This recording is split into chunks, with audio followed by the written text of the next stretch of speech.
तो आज हम लोग का टॉपिक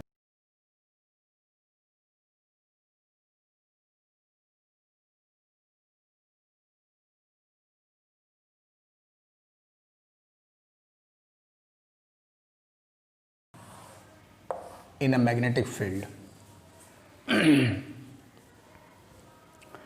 यानी कोई सा भी अगर मूविंग चार्ज है तो उस अगर वो मूविंग चार्ज किसी मैग्नेटिक फील्ड के अंदर है तो उस पर फोर्स लगेगा, है ना। वो चार्ज जो है फोर्स फील करेगा, तो उसको हम लोग आज स्टडी करेंगे।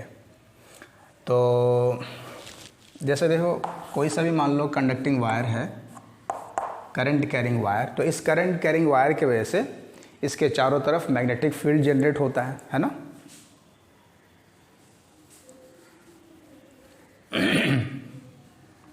जैसे इस वाले एरिया में यहाँ पे मान लो इस पॉइंट पे मैग्नेटिक फील्ड कितना होगा, मान लो B है, सपोज कर लेते हैं B है मैग्नेटिक फील्ड, जिसकी डायरेक्शन किधर होगी, किधर हो जानी चाहिए डायरेक्शन। अगर करंट का डायरेक्शन इस तरफ है तो यहाँ पे हम लोग क्या करते हैं, जो बताए थे आप लोगों को कि अपने हथेली को ले जाओ करंट के डायरेक्शन में, उसको रोटेट करो इस पॉइंट की तरफ, है ना, जिधर आपको मैग्नेटिक फील्ड फाइंड करना है। तो यहाँ पे मैग्नेटिक फील्ड का डायरेक्शन किस तरफ है, अंदर की तरफ, इनवर्ड है। ओके, और अगर इस पॉइंट पे इधर लें, इस जगह पे मैग्नेटिक फील्ड का डायरेक्शन किधर हो जाएगा, तो आउटवर्ड हो जाएगा। समझ में आ रही बात। ये करंट कैरिंग वायर है जिसकी वजह से मैग्नेटिक फील्ड इसके चारों तरफ बन रहा होगा और उसका डायरेक्शन अलग अलग पॉइंट्स पे अलग अलग होगा, according to the direction of current, है ना। हम लोग राइट हैंड पाम रूल लगा करके उसको फाइंड कर सकते हैं या स्क्रू रूल लगा के जो भी निकाल सकते हैं, ठीक है। तो अब सपोज कर लेते हैं कि अगर इस जगह पर कोई चार्ज है Q, मान लो ये कोई चार्ज है, तो क्या ये चार्ज अपने ऊपर फोर्स फील करेगा। देखो, ये है मैग्नेटिक फील्ड और इस मैग्नेटिक फील्ड के अंदर कोई चार्ज रखा हुआ है और ये चार्ज रेस्ट में है, मतलब ये मूव नहीं कर रहा है, ठीक है। तो अगर ये चार्ज रेस्ट में है तो क्या ये चार्ज अपने ऊपर फोर्स फील करेगा। तो आंसर है ये फोर्स फील नहीं करेगा। अगर ये रेस्ट में है, नो फोर्स इज एक्सपीरियंस्ड, है ना। लेकिन इलेक्ट्रोस्टैटिक में हम लोगों ने क्या देखा था, अगर कोई चार्ज चाहे वो रेस्ट में ही हो, बल्कि रेस्ट में जब चार्ज था इलेक्ट्रोस्टैटिक फील्ड के अंदर, इलेक्ट्रिक फील्ड के अंदर, तो वो अपने ऊपर फोर्स फील कर रहा था जिसको हम लोग कहते थे इलेक्ट्रिक फोर्स, है ना। लेकिन यहाँ इस केस में मैग्नेटिक फील्ड के अंदर अगर चार्ज रखा हुआ है रेस्ट में, तो ये अपने ऊपर किसी तरह का कोई फोर्स फील नहीं करेगा। ओके, लेकिन ऐसा देखा गया कि अगर इसी चार्ज को मोशन में लाया जाए, मतलब इसको कोई वेलोसिटी दे करके फील्ड के अंदर छोड़ दिया जाए, है ना, इसी चार्ज को, ये वाला चार्ज जो है, अगर इसको हम लोग कोई वेलोसिटी दे दें, मतलब इसको मोशन में ले आए, तो फिर ऐसा देखा गया कि वो चार्ज अपने ऊपर फोर्स फील करता है। दैट मीन्स के आप इसको ऐसा समझो कि मान लो कोई चार्ज है ये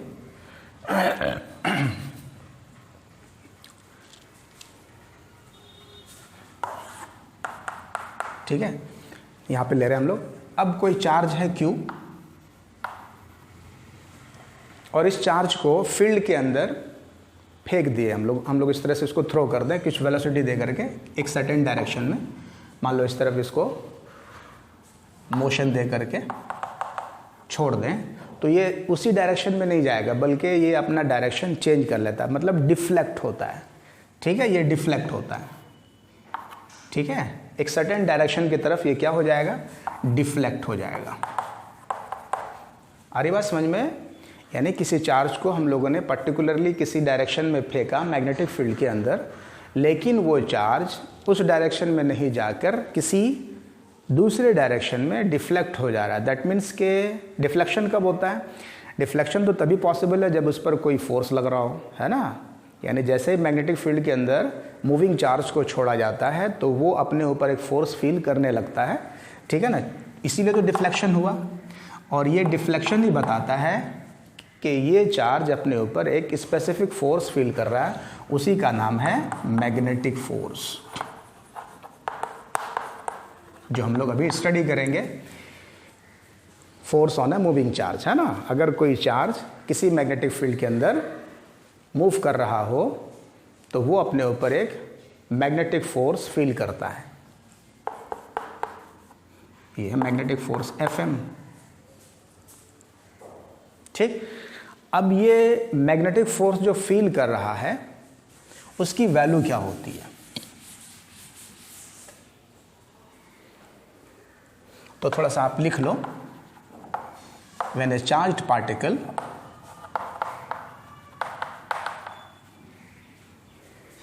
is projected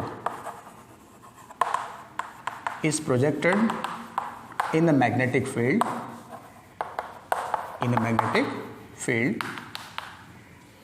it experiences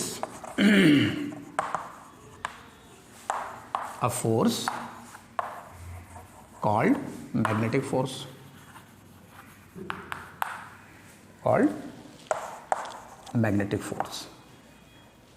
जिसको हम लोग Fm बोल रहे हैं। कोई सा भी charge particle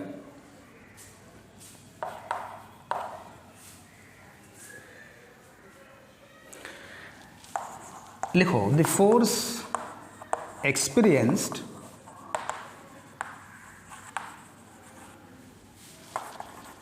by the charge is given by.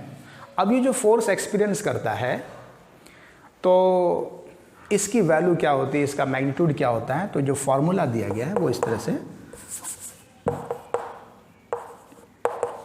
Fm is equal to Q मतलब अमाउंट ऑफ चार्ज, जो भी चार्ज होगा,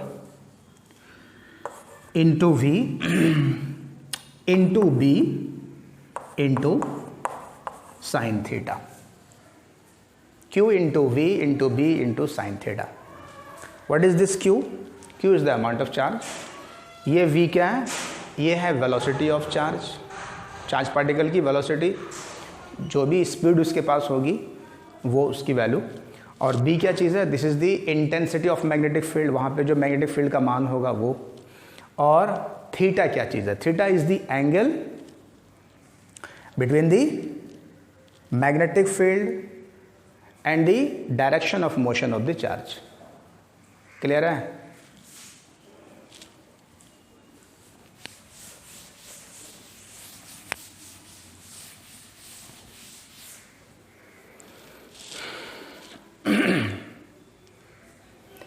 तो मैग्नेटिक फोर्स की जो वैल्यू दी जाती है वो Q into V into B into sine theta.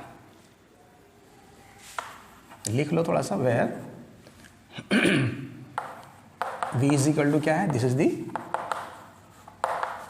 Velocity of the particle, charged particle,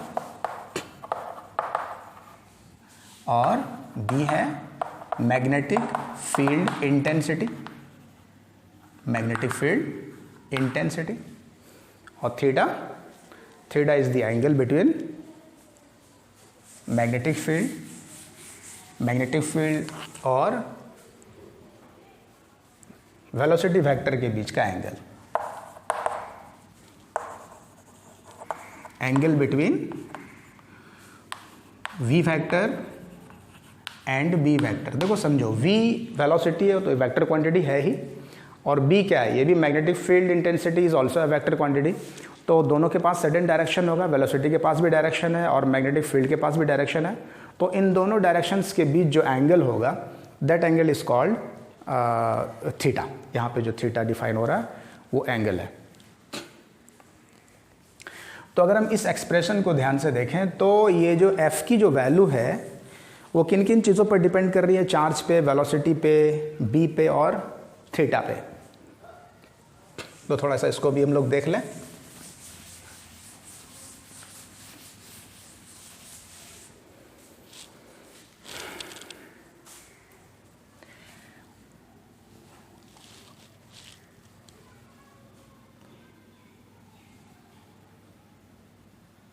देखो अगर if v is equal to 0, v is equal to 0 का मतलब क्या हुआ, the particle is at rest. Particle अगर रेस्ट में है, तो अगर पार्टिकल रेस्ट में होगा तो क्या ये फोर्स लगेगा, तो आंसर है नो, फोर्स नहीं लगेगा। मैग्नेटिक फोर्स क्या हो जाएगी, 0 हो जाएगी, है ना, क्योंकि वेलोसिटी पे डिपेंड कर रहा है। अच्छा मैग्नेटिक फील्ड नहीं होगा तो भी तो फोर्स 0 हो जाएगा, है ना। अब देखो थीटा, थीटा पे एफएम की जो वैल्यू है वो चेंज होगी, मैग्नेटिक फोर्स की वैल्यू थीटा पर चेंज होगी। कहाँ पे मैक्सिमम होगी, कहाँ पे मिनिमम होगी, देखो तो किस केस में फोर्स मैक्सिमम हो जाएगा,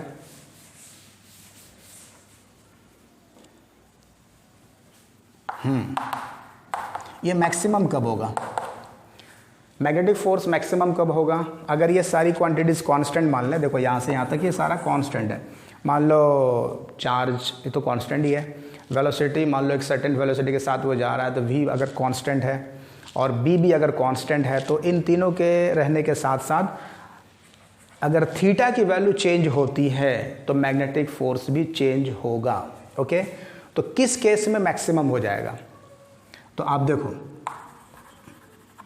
वेरी गुड, यानी कि देखो साइन थीटा का जो मैक्सिमम वैल्यू होता है +1 +1 होता है, और ये +1 जहाँ पे आएगा उस केस में मैक्सिमम हो जाएगा। तो ये +1 आता है साइन 90 डिग्री पे, it means theta is equal to, जब 90 होगा, जब थीटा क्या होगा 90 होगा, तो उस केस में फोर्स क्या हो जाएगी, मैक्सिमम हो जाएगी।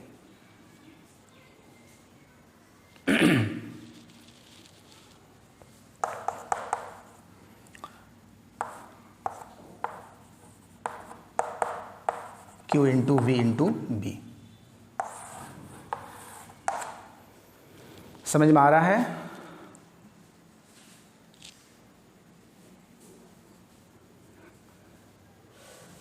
यानी वेलोसिटी वेक्टर और मैग्नेटिक फील्ड वेक्टर दोनों के बीच का एंगल क्या होना चाहिए, 90 डिग्री। अगर किसी मैग्नेटिक फील्ड के अंदर कोई पार्टिकल परपेंडिकुलरली मूव करेगा तो मैक्सिमम फोर्स वो फील कर रहा होगा। मेरी बात क्लियर है ना।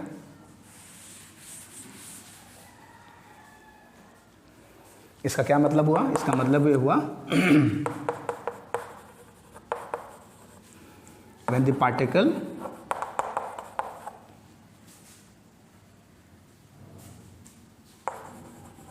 moves in a direction,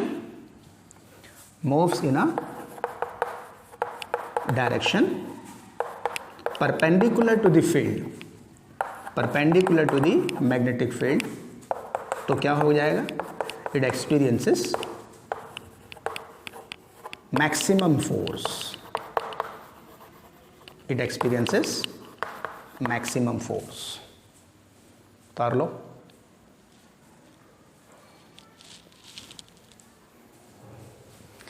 अच्छा उसी तरह से देखो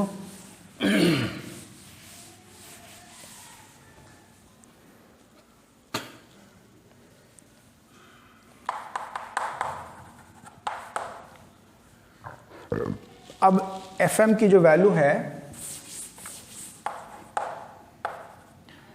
ये 0 कब होगी, मतलब चार्ज पार्टिकल 0 कब फोर्स फील करेगा। हाँ good, when theta is equal to 0 degree और 180 डिग्री। देखो दोनों केसेस में पॉसिबल है कि नहीं बताओ, बिकॉज साइन 0 डिग्री भी 0 होगा और साइन 180 डिग्री ऑल्सो 0। समझ में आ रही बात।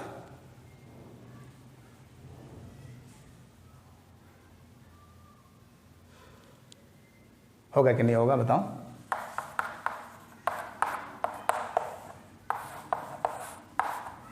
इन दोनों केसेस में 0 मतलब फोर्स का मान 0 हो जाएगा। इसका मतलब ये हुआ, देखो ये क्या बता रहा है, ये आपको बता रहा है कि अगर चार्ज पार्टिकल फील्ड के डायरेक्शन में मूव कर रहा हो तो वो अपने ऊपर 0 फोर्स फील करेगा, एज वेल एज फील्ड के अपोजिट डायरेक्शन में भी मूव कर रहा हो तब भी ज़ीरो फोर्स वो फील कर रहा होगा, ठीक है ना। That is the particle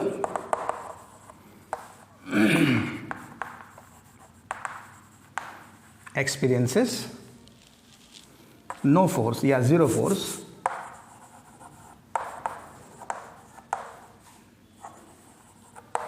when it moves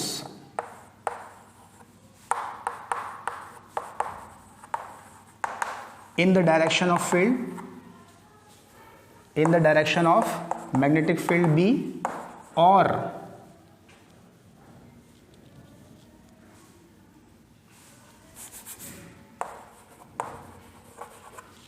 as well as in the direction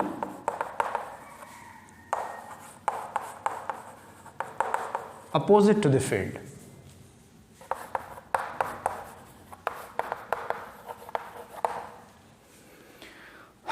यहां तक कोई दिक्कत है किसी को?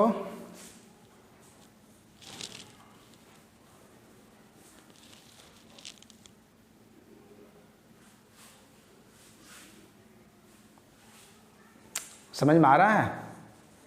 सब लोग सुन पा रहे हो, देख पा रहे हो? बताओ। Good.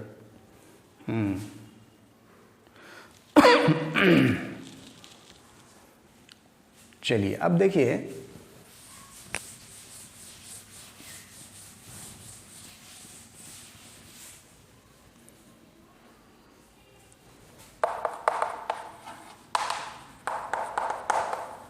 Direction of magnetic force. Magnetic force का डायरेक्शन किस तरह से कैलकुलेट किया जाएगा, किस तरह से डिफाइंड होगा? देखो,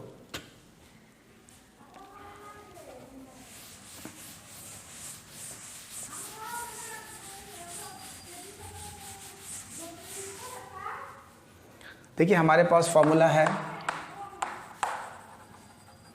मैग्नेटिक फोर्स का, Q into V into B into sine theta. ये फॉर्मूला है हमारे पास, है ना। तो अगर आप ध्यान से देखो तो Q स्केलर क्वांटिटी है, V एक वेक्टर क्वांटिटी है, B भी वेक्टर क्वांटिटी है। तो अगर हम लोग इसको वेक्टर फॉर्म में लिखना चाहें तो इस तरह से लिख सकते हैं क्या, V क्रॉस B। देख तो ये सर है ना। तो V क्रॉस B। तो अब बताओ FM का डायरेक्शन किधर होगा? सिंपली अगर किसी को क्रॉस प्रोडक्ट पता है तो उसके लिए कोई टेंशन की बात ही नहीं है ना। अगर क्रॉस प्रोडक्ट मालूम है तो आप बता सकते हो डायरेक्शन ऑफ F, बिकॉज ये जो V और B है इसका क्रॉस प्रोडक्ट, इसका जो रिजल्ट होगा उसका डायरेक्शन किधर हो जाएगा? V और B दोनों पर परपेंडिकुलर। क्रॉस प्रोडक्ट याद करो, क्रॉस प्रोडक्ट अगर तुम याद करो, जैसे अगर आपने पढ़ा है A cross B is equal to C, तो हम लोगों ने क्या देखा था? ये जो रिजल्ट C है, C is perpendicular to both A and B, है कि नहीं? रिजल्ट जो होगा वो A और B दोनों पे ही परपेंडिकुलर होगा। तो यहाँ पे भी वही केस होना चाहिए। फोर्स का जो डायरेक्शन होगा वो perpendicular to velocity as well as magnetic field. Magnetic field और वेलोसिटी दोनों के ही परपेंडिकुलर होगा, है ना। ये जो मैग्नेटिक फोर्स है वो परपेंडिकुलर होगा किस पर? वेलोसिटी पर। और एट द सेम टाइम ये परपेंडिकुलर होगा मैग्नेटिक फील्ड पर भी। That means magnetic force is perpendicular to the plane containing V and B।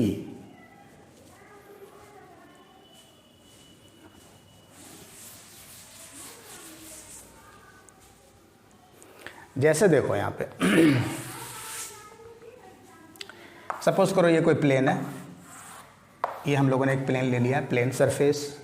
यहाँ पे मैग्नेटिक फील्ड है, सपोज करते हैं इस तरफ है, दिस इज़ मैग्नेटिक फील्ड, और ये पार्टिकल इस तरफ भाग रहा है विद वेलोसिटी v, ठीक है ना।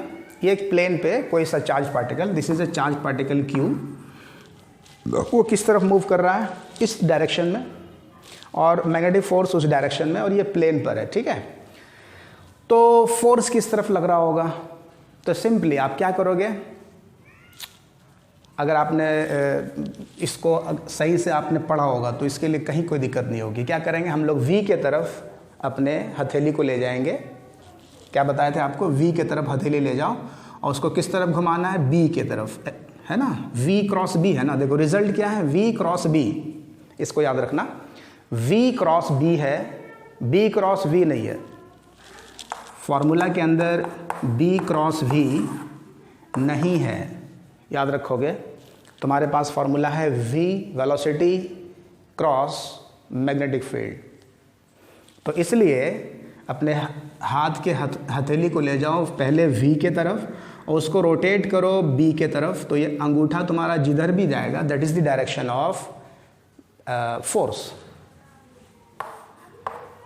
तो ये क्या यहाँ पे आउटवर्ड दिखा, मतलब यहाँ पे अगर हम देखें तो ये मान लो अगर इस तरह से इस प्लेन के परपेंडिकुलर ये फोर्स हो गया वी क्रॉस बी ऊपर, और ये जो एफ होगा ये परपेंडिकुलर होगा किस पर, बी पर भी और वेलोसिटी वेक्टर पे भी, दोनों पे।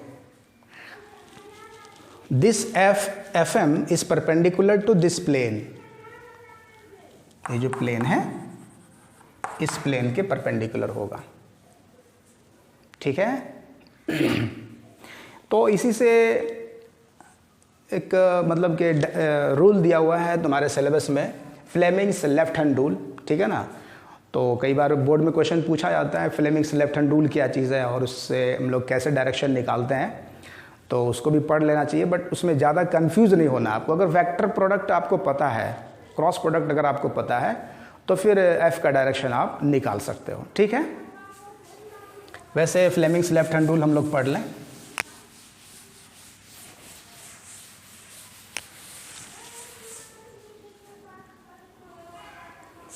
आप लिख लो, the direction of F M is given by Fleming's left hand rule. Fleming's left hand rule, ठीक है ना। तो फ्लेमिंग्स लेफ्ट हैंड रूल क्या चीज़ है, ये कई बार आप लोगों ने जूनियर क्लास में भी देखा होगा, पढ़ा होगा।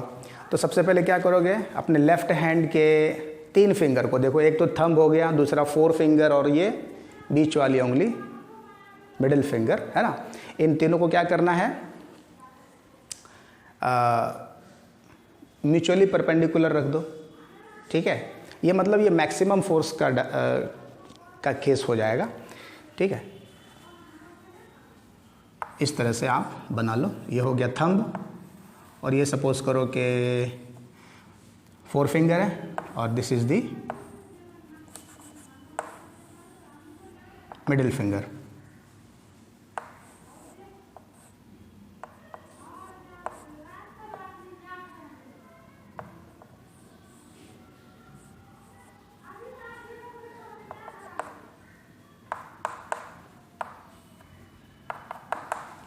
ओके, हमेशा याद रखना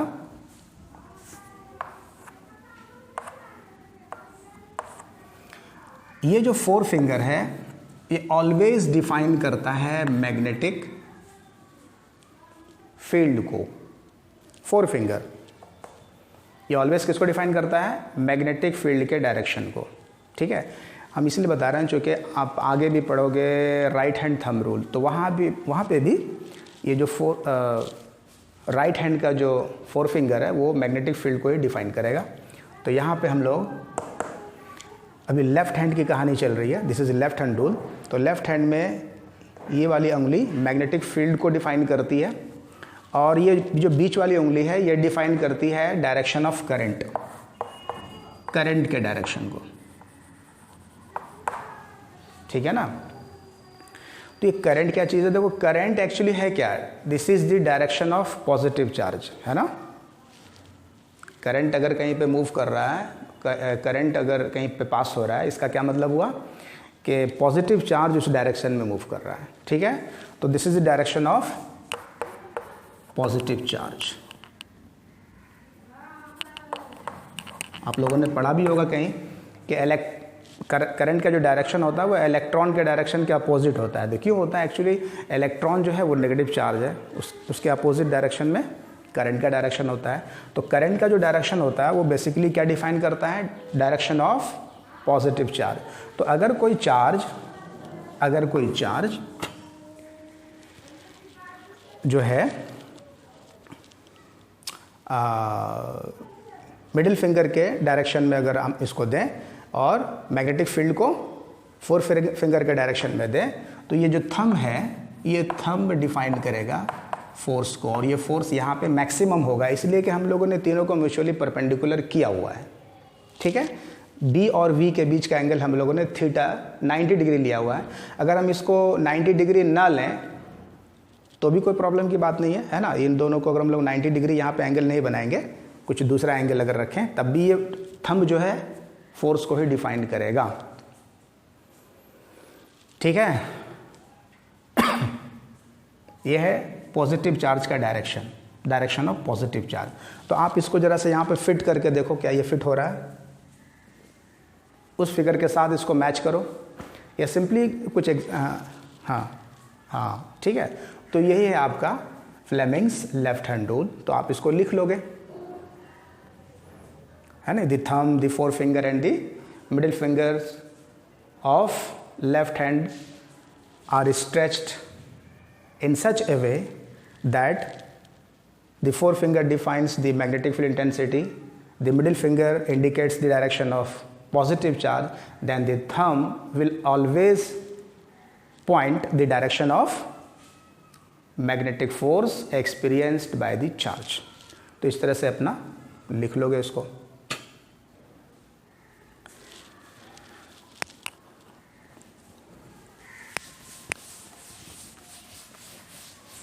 या यहाँ पे तुम देखो स्क्रू रूल भी लगाओगे तब भी लग जाएगा, है ना। तो ज़्यादा रूल देखने से फ़ायदा नहीं है, आपको वो कंफ्यूज कर सकता है। बस एक चीज़ जो आप लोगों ने वेक्टर प्रोडक्ट में जैसा पढ़ा है, अगर उस तरह से फॉलो करोगे तो आपको कहीं पर दिक्कत होने वाली नहीं है। फिर से एक बार हम रिपीट कर देते हैं कि अगर किसी ने क्रॉस प्रोडक्ट, बल्कि पूरे वेक्टर चैप्टर को ही रिवाइज करो, चूँकि सारा का सारा जो है ना वेक्टर पे ही यहाँ पे ये हो रहा है। तो वेक्टर प्रोडक्ट जो है ये आना चाहिए आपको, तो फिर दिक्कत नहीं होगी इसमें। ओके,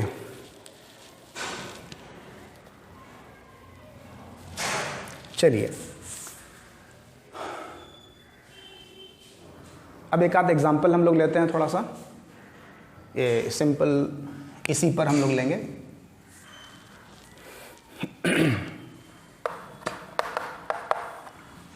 मान लो कहीं पे कोई पार्टिकल किसी मैग्नेटिक फील्ड के अंदर मूव कर रहा है विद स्पीड 2 मीटर्स पर सेकेंड। मैग्नेटिक फील्ड स्ट्रेंथ जो है वहाँ पर है, सपोज करते हैं 0.4 टेस्ला, इस टाइप का,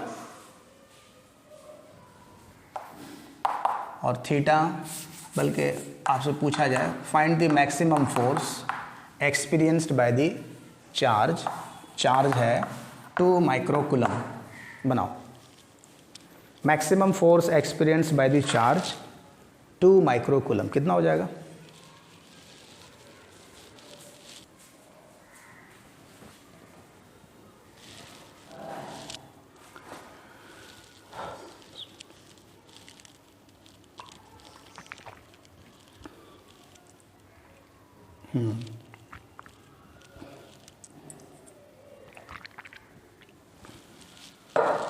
कितना है? 16 × 10⁵ आ गया।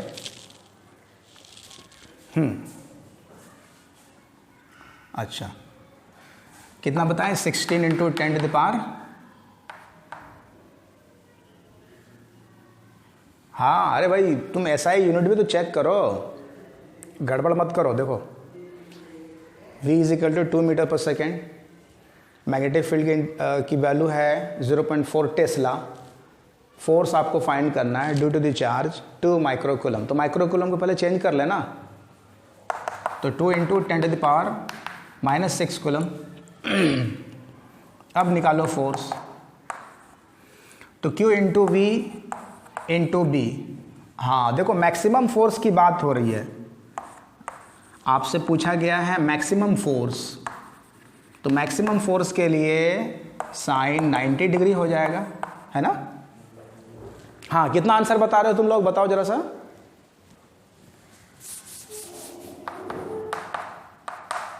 हाँ कितना, दूसरा आदमी बताओ, और किन्हीं का कुछ आया डिफरेंट? इतना ही आया, ओके ठीक है, चेक करते हैं। Q इज इक्वल टू है तुम्हारा 2 into 10⁻⁻�6, velocity is 2, magnetic field is 0.4 and this is 1, sine 90 is 1। तो हम इसको सॉल्व कर लें तो कितना आ जा रहा है, देखो 2 इंटू 2 इंटू 4 तो 16, 1.6 हो गया, इंटू 10⁻⁻6 न्यूटन होगा ऐसा, यानी सही, ये भी तुम्हारा बिल्कुल करेक्ट आंसर है। ओके चलिए एक आध और एग्जांपल लेते हैं हम लोग।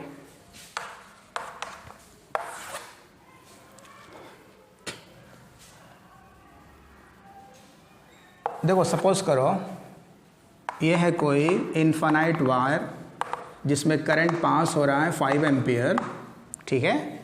इससे 4 मीटर के डिस्टेंस पर यहाँ पे देखो कोई चार्ज पार्टिकल है जो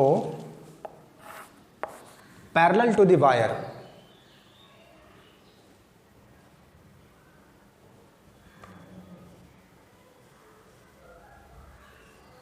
मूव कर रहा है विथ स्पीड 10 सेंटीमीटर पर सेकेंड। योर चार्ज है, चार्ज इज 10 माइक्रोकूलम। क्वेश्चन समझ में आ रहा, देख तो।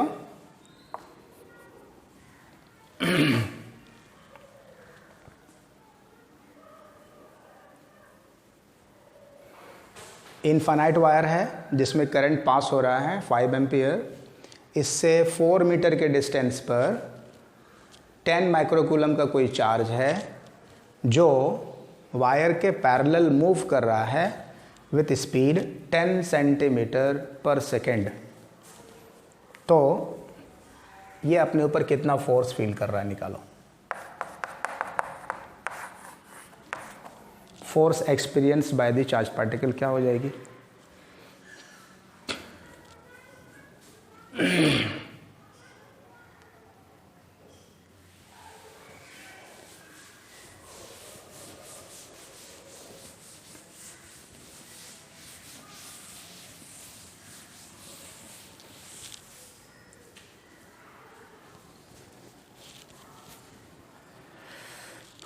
कितना है?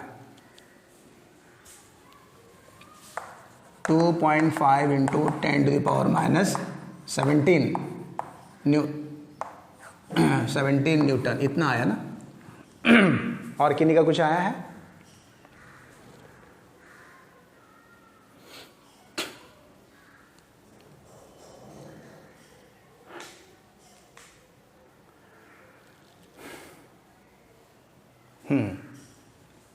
सबसे पहले क्या करना है तुमको, इस करंट कैरिंग वायर की वजह से इस पॉइंट पे मैग्नेटिक फील्ड कितना वो तुमको बताना है कि यहाँ पे कितना मैग्नेटिक फील्ड जनरेट हो रहा है।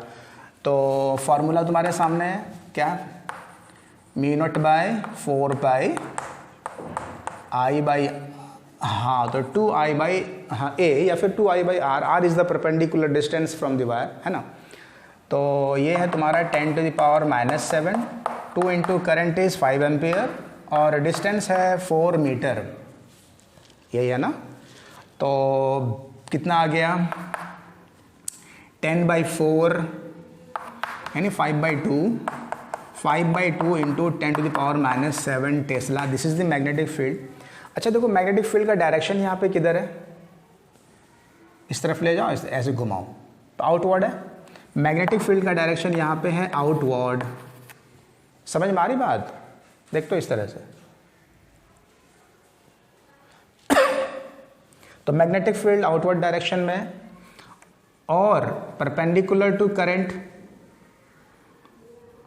यानी इस तरफ है। तो आप देखो ध्यान से, ये जो direction of motion of charge है, यानी v का जो डायरेक्शन है वो मैग्नेटिक फील्ड के परपेंडिकुलर है। दैट मीन्स के थीटा यहाँ पे 90 डिग्री है।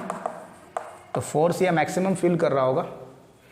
तो कितना हो जाएगा देखो, Q इज 10 माइक्रोकूलम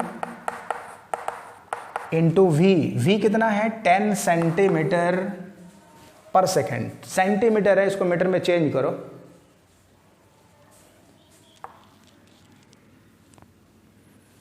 कितना आएगा 12.5 आएगा इंटू 10⁻⁻17, यही ना।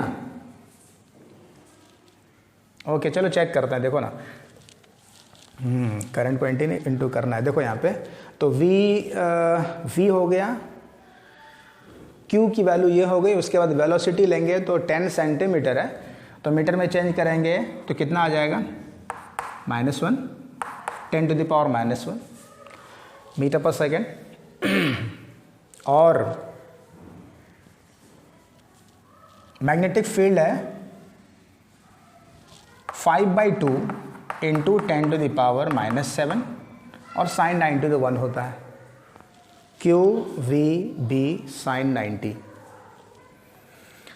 चलिए ये 2 से यहाँ पे इसको कटा दो, कितना आ गया अब 5।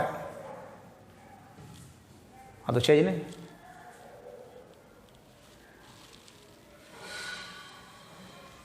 Ten centimetre. हाँ 10 सेंटीमीटर है ना। तो 10 सेंटीमीटर इज इक्वल टू क्या लिखोगे 10⁻⁻2 मीटर। सॉरी 1 सेंटीमीटर कितना होता है 10⁻। हाँ तो दोनों तरफ 10 से मल्टीप्लाई करो ना। 10 से मल्टीप्लाई करोगे ना, 10 इधर भी 10 है ना। तो कितना आ गया, समझ में आ रहा, सही है ना। अरे यहाँ तक सही है बताओ। तो सॉल्व कर लो। 5 × 5 कितना हो गया 25, और 10 की पावर कितनी हो गई देखो 7 × 8 और 8 और 6 कितना हो गया 14। तो 10⁻⁻14 Newton. This is your answer. तो लिख दोगे 2.5 इंटू 10⁻⁻13 2.5 इंटू 10⁻⁻13 न्यूटन। ठीक है। देखो जितना स्पीड कम होगा ना फोर्स भी उतना कम लगेगा। अगर स्पीड ज़्यादा होगा तो फोर्स भी ज़्यादा लगेगा, क्योंकि force is directly proportional to velocity, है ना। कोई चार्ज पार्टिकल अगर जितनी तेज़ी के साथ मैग्नेटिक फील्ड में मूव करेगा उस पर वो उतना ही ज़्यादा फोर्स फील करेगा। ओके चलिए एक आध एग्जांपल और कर लेते हैं।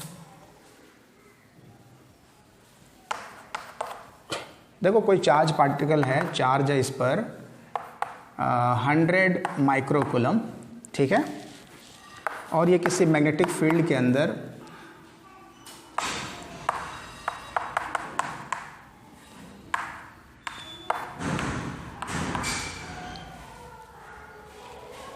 इस वेलोसिटी के साथ मूव कर रहा है, और ये वेक्टर फॉर्म में दिया हुआ है, ठीक है ना। 5I + 2J मीटर्स पर सेकेंड, और मैग्नेटिक फील्ड वहाँ पे है -3J + 8K। इस तरह का मैग्नेटिक फील्ड है वहाँ पे टेस्ला। ठीक है, कोई सा भी ये आर्बिट्री वैल्यू हम ले लिए हैं। तो find the force experienced by the charge particle, इस तरह का सवाल रहेगा। अच्छा ठीक है। अच्छा देखो एक बात याद रखो, नहीं भी देंगे ना तब भी अंडरस्टूड है IJK it is unit vectors, है ना। ओके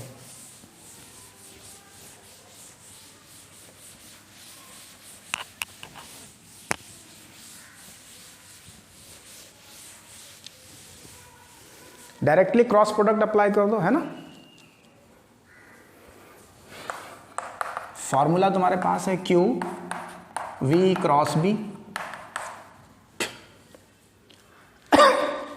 पहले ही बताए थे अगर तुमको क्रॉस प्रोडक्ट आता है तो ये सवाल करना बहुत ही आसान है। V क्रॉस B,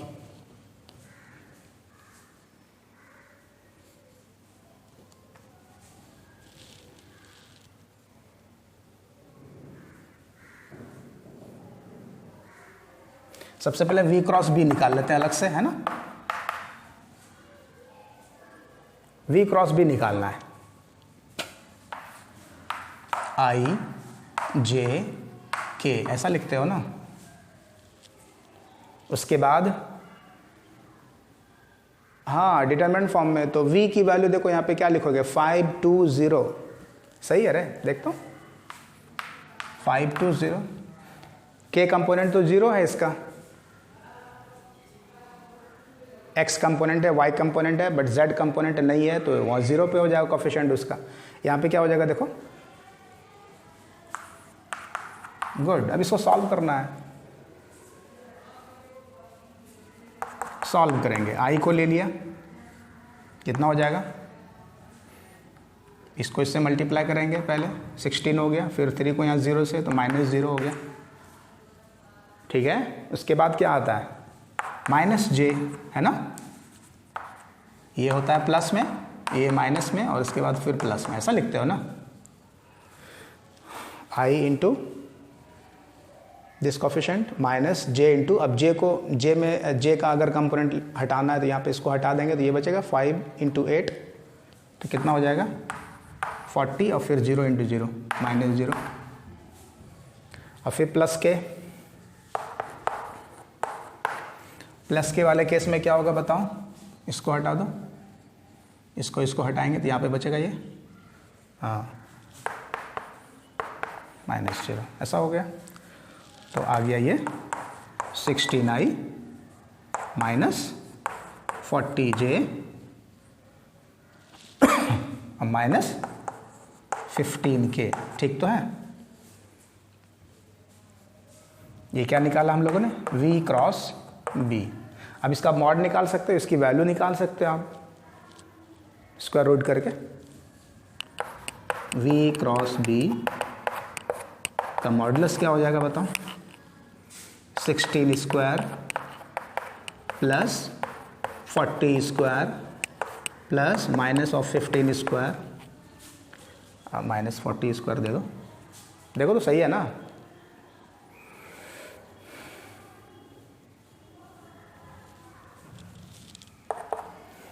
अब यहाँ पे जो भी वैल्यू आएगी, ठीक है, जो भी वैल्यू यहाँ पे आएगा, इसको यहाँ पे निकालने के बाद यहाँ पे डाल दोगे। Q की वैल्यू कितनी है 100 microcoulomb, that means 10 to the power -4 हो गया। 100 इंटू 10 टू द पावर -6 को सॉल्व करेंगे तो 10 to the power -4 coulomb charge आ गया। और ये जो भी अमाउंट होगा यहाँ पे जो निकलेगा उसको यहाँ पे डाल दोगे तो फोर्स की वैल्यू आ जाएगी, है ना, मैग्नीट्यूड ऑफ फोर्स आ जाएगा।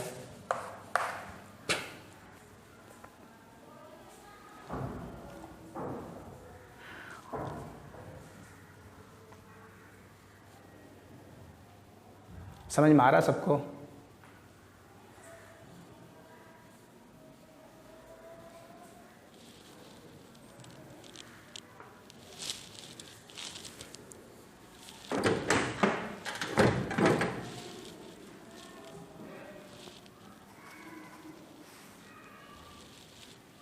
ठीक है, आज तक के लिए इतने ही रखते हैं, है ना, फिर हम लोग नेक्स्ट क्लास में देखेंगे।